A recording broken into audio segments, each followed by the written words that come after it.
नमस्कार. आज आपण बघूया मशरूम मटरची भाजी कशी बनवायची ते. बऱ्याच जणांना मशरूम नाही आवडत. खात्री आहे की तुम्ही सुद्धा आठवड्यातून एकदा तरी ही रेसिपी नक्कीच बनवाल. तर रेसिपीकडे वळूया. इथे मी मशरूम घेतले आहेत. मशरूम स्वच्छ धुवून नंतर गरम पाण्यामध्ये उकळायला ठेवायचे आहेत मीठ घालून 2 ते 3 मिनिटं.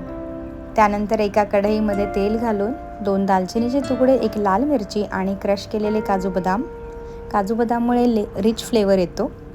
त्यानंतर वाटलेला कांदा घालायचा आहे. त्याला छान लालसर होईपर्यंत परतायचं आहे. इकडे मशरूम रेडी आहेत, त्यामुळे गॅस बंद करून थंड पाण्याने धुवून असे उभे उभे काप करून घ्यायचे आहेत मशरूमचे. अशा प्रकारे कांदा लालसर झाल्यावर त्यामध्ये टोमॅटो आणि मीठ घालून परत वाफायला ठेवायचा आणि हा मसाला छान परतायचा आहे. तोपर्यंत मी इकडे लसूण, अद्रक किसून घेतलं आहे आणि काळी मिरी ह्याला छान पेस्ट करायचं आहे बारीक. अजिबात मोठे तुकडे नाही ठेवायचे. हे बघा, अशा प्रकारे कांदा टोमॅटोचा मसाला तयार आहे. त्यामध्ये हे अद्रक लसूणचं पेस्ट घालायचं आहे आणि परत ह्याला परतायचं आहे. त्यानंतर ह्याच्यामध्ये फ्रोझन मटार मी इथे घातले, तुम्ही फ्रेश मटारसुद्धा घालू शकता. तेल सुटेपर्यंत हा मसाला भाजला गेला पाहिजे छान. आणि त्यानंतर मसाले घालूया. लाल तिखट, हळद, धनेपूड आणि माझ्या आवडीचं आमचूर पावडर. आमचूर पावडरमुळे थोडासा आंबूस टेस्ट येतो आणि ते चवीला छान लागतं. ह्यालासुद्धा छान भाजायचं आहे. मसाले कच्चे नाही राहिले पाहिजे.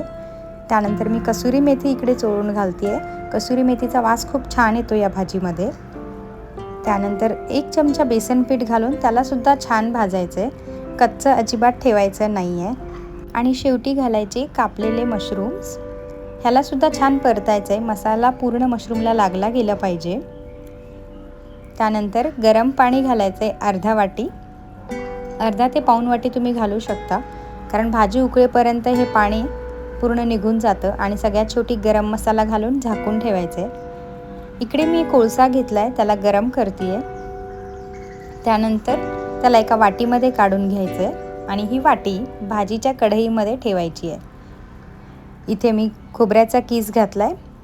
त्यानंतर ही वाटी, त्यावरती 1 चमचा तूप. असा मस्त धूर निघायला लागला आहे. मग पटकन झाकण लावून टाकायचं आहे 3 ते 4 मिनटं. आणि त्यानंतर आपली भाजी आता ऑलमोस्ट तयार आहे खायला. हे बघा, भाजीची कन्सिस्टन्सी बघा. त्यावरती कोथिंबीर टाका आणि आपली भाजी तयार आहे. ही भाजी तुम्ही बटर नान, गार्लिक नान किंवा रोटीसोबतसुद्धा खाऊ शकता. यातलं काही आवडत नसेल तर आपली चपाती घ्या, त्याला तेल लावून छान खरपूस भाजा आणि त्यासोबतसुद्धा तुम्ही ही मशरूम मटर मसाला एन्जॉय करू शकता. ही रेसिपी कशी वाटली हे कॉमेंटमध्ये सांगा. आणि अजून कुठल्या रेसिपीज तुम्हाला पाहायला आवडतील ते सुद्धा सांगा. आता भेटूया पुढच्या अशाच एखाद्या भन्नाट रेसिपी सोबत. तोपर्यंत बाय.